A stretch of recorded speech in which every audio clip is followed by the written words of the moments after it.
물가가 가파르게 상승하고 있습니다. 이번 물가 상승은 국내 요인보다는 해외 요인의 영향이 큽니다.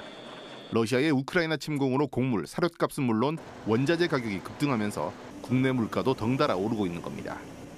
특히 원유 가격의 상승은 우리 일상생활뿐만 아니라 지역 기업에도 부담을 주고 있습니다. 원유 가격 상승에 따른 지역 경제의 영향을 가치경제에서 분석해봤습니다. 국제유가의 기준이 되는 서부 텍사스유 가격은 최근 배럴당 103달러 안팎을 기록하고 있습니다. 이달 초 120달러를 넘었다가 최근 가격이 하락했지만 그래도 1년 전보다는 50% 가까이 비싼 가격입니다.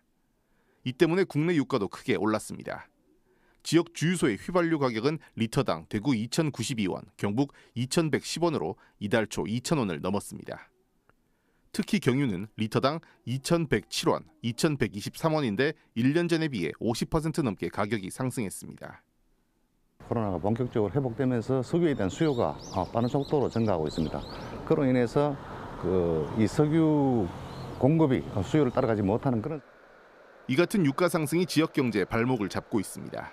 한국은행 대구 경북본부가 지역 211개 업체를 대상으로 조사한 결과 90% 이상은 기름값을 포함한 원자재 가격이 1년 전보다 상승했다고 답했습니다. 원자재 가격 상승으로 응답업체의 52.1%는 생산 차질을 겪었고 30.9%는 매출이 20% 이상 감소한 것으로 나타났습니다. 특히 소규모 업체는 절반가량이 매출이 20% 이상 줄었다고 답했는데 이는 곧바로 수익성 악화로 이어진 것으로 조사됐습니다. 유가를 포함한 국제 원자재 가격이 작년 하반기부터 지속적으로 상승하고 있고 원자재를 수입하고 있는 기업들의 채산성이 많이 악화되고 있는 상황입니다. 공공부문을 비롯한 정부의 정책적인 지원이 필요합니다.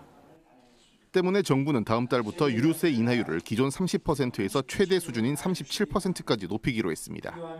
인하율을 20%에서 30%로 확대한 지 2달 만인데 휘발유 기준으로 한 달에 약 7,000원 정도 유류비 부담이 줄어들 전망입니다. 하지만 국제정세 흐름을 보면 유가의 추가 상승 가능성이 높은 데다 국내 유가 하락은 반영 속도가 더딘 특성이 있는 만큼 장기적인 지원책이 필요하다는 주장도 나오고 있습니다.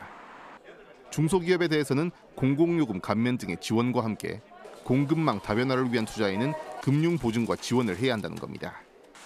특히 유가 등 원자재 가격에 영향을 크게 받는 섬유, 자동차 부품 등의 업종은 생산비 절감을 위한 공공부문의 지원이 절실합니다. 납품단가 연동제와 같은 제도적 장치를 마련해서 기업들이 제 값에 물건을 사고 팔 수 있게 해주어야 할 것이고요. 공공요금을 감면한다든지 또 중장기 계획을 수립할 수 있도록 금융 지원도 아끼지 말아야 할 것입니다. 고유가뿐만 아니라 고금리와 글로벌 경기 침체로 2중, 3중고를 겪고 있는 지역 중소기업들의 숨통을 틔워줄 대책이 시급합니다. 가치경제 김재노입니다.